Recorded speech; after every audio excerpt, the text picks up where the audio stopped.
Bonjour et bienvenue dans ma nouvelle vidéo. Aujourd'hui, je suis très heureuse de vous présenter deux polars ou thrillers psychologiques. Tout d'abord, Pierre Lemaître avec 3 jours et une vie, et ensuite Justine Huard avec Ce qu'il reste de nous. On ne présente sans doute plus Pierre Lemaître, mais je tiens quand même à rappeler qu'il est titulaire du Goncourt en 2013 et qu'il vit de sa plume depuis 2006. Par contre, avec Justine Huard, on est dans un tout premier roman. Il faut savoir que Justine Huard est médecin et donc on est là avec sa première œuvre, et j'ai déjà envie de vous dire dès le départ, avec un chef-d'œuvre. C'est d'ailleurs pour ça que j'ai décidé de vous la présenter en même temps que Pierre Lemaître, parce que dans les deux cas, on a affaire à un roman qui est très bien écrit. Dans les deux romans, on est aussi face à un suspense intenable. Le fil de ces deux romans est tout à fait différent. Dans le roman de Pierre Lemaître, il s'agit d'une disparition d'enfants, et dès le départ, on connaît le responsable de cette disparition. Donc la trame de l'histoire de Pierre Lemaître, c'est l'introspection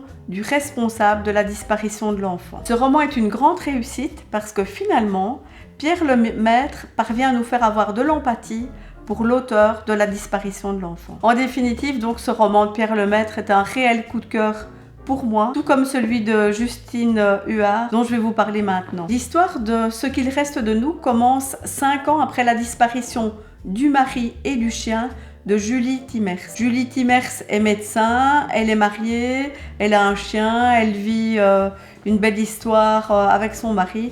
Et puis un jour, il disparaît. Une enquête va être entamée évidemment, mais très vite, l'enquête va être clôturée. Et les enquêteurs vont répondre à Julie que certainement son mari est parti pour une autre femme. Julie va sombrer parce qu'elle ne croit pas du tout à cette histoire. Elle est vraiment peinée que l'enquête ait pris fin. Mais au moment où commence l'histoire, 5 ans après cette disparition, un élément fait penser à Julie que l'enquête va pouvoir reprendre. Et toute l'histoire va consister à reprendre cette enquête et à élucider la disparition du mari et du chien de Julie Timmers.